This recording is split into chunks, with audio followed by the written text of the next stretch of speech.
If you saw my hachapuri video and thought, well, that's lovely, but how can I turn it into a nutritious meal?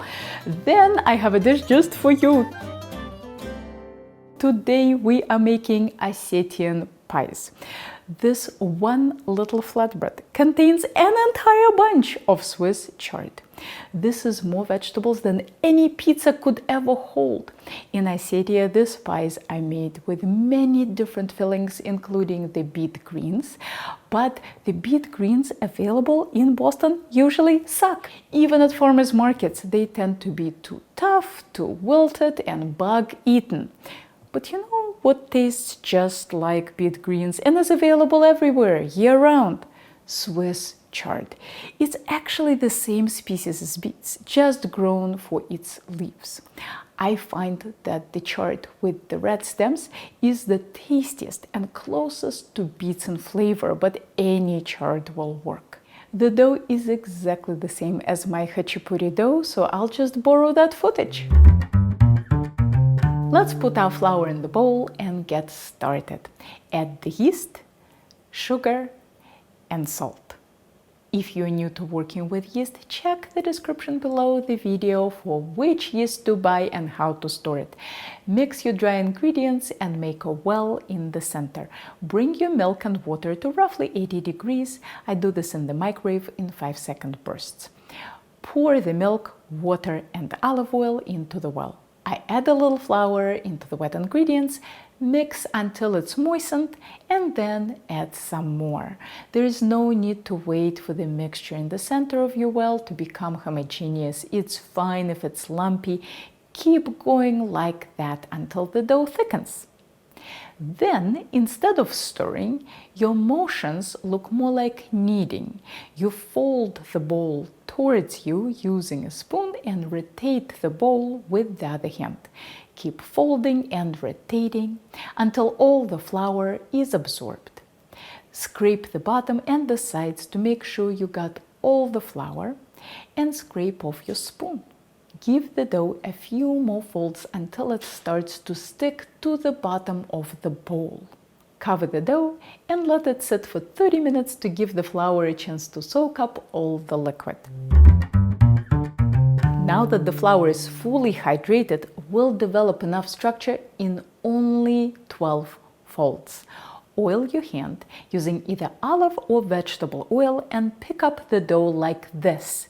Stretch it out slowly and gently and fold it over. Rotate the bowl slightly and repeat the stretch and fold. Rotate the bowl again and make another fold. If your hands get too sticky, oil them some more. Notice how I'm wiggling the dough to stretch it out. It's amazing how quickly this dough transforms from a shaggy mess to a stretchy and smooth ball. Flip it over smooth side up. Cover and let it sit for an hour, although if you're in a rush, 30 minutes will suffice. Pour about a teaspoon of vegetable oil into 2 little bowls with roughly 2-cup capacity and spread it out all over the inside of the bowls to oil them well. Oil a spoon and cut the dough in half. Scoop the first bowl into the first little bowl, placing it smooth side down. In other words, the top of the dough should end up on the bottom of the little bowl. And repeat with the second bowl. Oil your fingers and stretch the dough towards the center like shaping a dumpling. Pinch the dough on top and flip the bowl over so that the smooth side ends up on top. Repeat with the second bowl. Fold it towards the center, pinch it together, and flip it over. Cover both bowls and put in the fridge for at least 12 hours and up to 3 days. Get your dough out of the fridge 2 hours before shaping and baking. While the dough is warming up, let's make the filling. When you wash and dry your chard, separate it into leaves and stems. Trim the bottom of the stems because they tend to be dry and discolored. If your stems are wide, cut them in half lengthwise and then slice all the stems 1/3 inch thick. To chop the leaves, Scrunch them up and slice them 1/3 inch thick. Then position your knife perpendicular to the original cuts and mince into small pieces. Let's slice a few scallions and some herbs. Today I am using dill and cilantro, but parsley and basil would also be good. A couple of minced garlic cloves, and we're ready to cook. Set a 12-inch skillet over medium heat. Any skillet type works for this dish. Add 2 tablespoons of olive oil and wait for it to shimmer.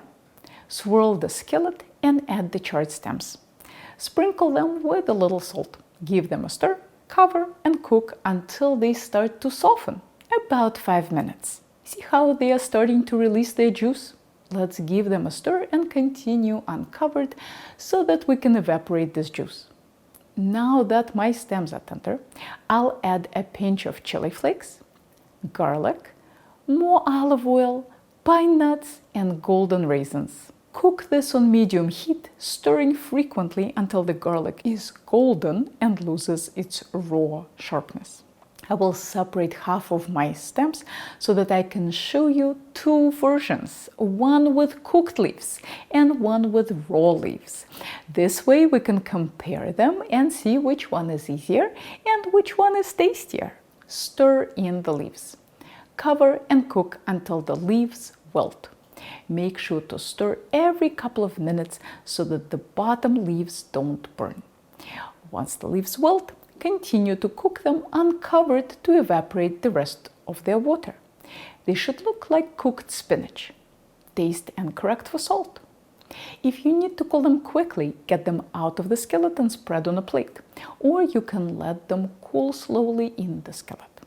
When your chard is cool, put it into a big bowl. Season with pomegranate molasses or acidity of your choice. Add some whipped cream cheese, some crumbled sheep or goat feta, and scallions and herbs. Mix very thoroughly and then taste and correct for salt. Mine needed a pinch. If I was making my full recipe, I'd form the chard into 2 balls, but since this is only half the filling, I'll form it into 1 ball. Now let's make the raw leaf version. Put raw chard leaves into a big bowl. Add the cooked chard stems with the raisins and pine nuts. Add pomegranate molasses, salt, cream cheese, and feta, and give it a thorough massage. Since the leaves are more bulky in this version, I needed to use a bit more cheese. Once the chard leaves softened, stir in the scallions and herbs, and taste for salt. I ended up with a tad too much filling for 1 pie, so in the recipe below the video I'll suggest a different leaf weight for the raw and the cooked versions. 45 minutes before you're ready to bake, preheat the oven to 475 degrees with a pizza stone or steel in the bottom third of the oven. Sprinkle the dough with a little bit of flour and spread it out gently on the surface. Flip the bowl over a piece of parchment paper and gently nudge the dough out of the bowl without pulling. Keep going around the sides of the bowl, gently loosening the dough until it drops. There it is.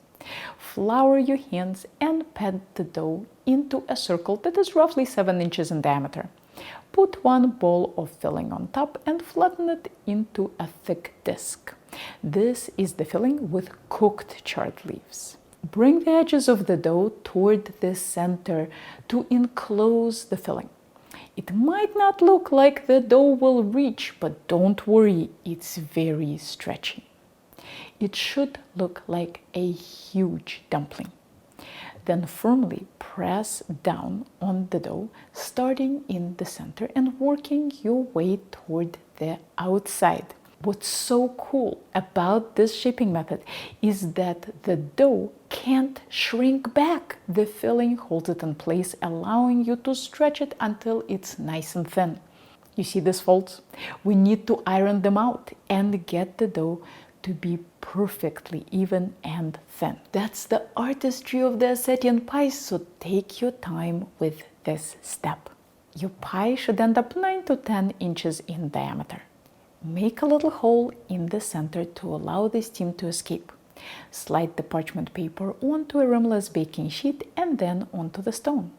Bake for 8 minutes without convection and another 2 minutes with convection, or until the pie is brown both on top and on the bottom. If you don't have convection, you might need slightly more time to brown the top of the pie. Pull it out of the oven and slide onto a cooling rack, and place the parchment that you baked on underneath the rack. Immediately brush the dough all over with melted butter. The rack prevents the bottom crust from getting soggy, and the parchment catches the butter drips. Cool for 5 minutes and enjoy. Let's see how this one came out. This is awesome. The dough is perfectly thin and even, and I have much more filling than dough. That's the goal of this dish. The bottom is nicely brown and the flavor is fantastic. There's no better way to eat a bunch of Swiss chard in one sitting. Now let's try this with the raw chard filling. I had a slightly harder time shaping this one because the filling wasn't as homogeneous and soft. The top of my dough got a tad too thin and started ripping. If this happens to you, don't worry, it will look a lot better after baking. This one might not look as perfect as the one with cooked leaves, but I think it might taste even better. The filling has more texture to it and more freshness, so both options have their pros and cons. Cooked filling is easier to shape and it helps you consume more greens. Raw filling is a little tastier. My Hachipuri video includes a section on troubleshooting the baking process. That's the hardest part of this recipe because all ovens are different. So if your dough is not browning well or turning soggy, check out that video. The measurements for the dough and both versions of the filling are in the description below. Here are more very detailed culinary tutorials for you to check out, and if you are ever in the Boston area, maybe I'll see you in one of my classes.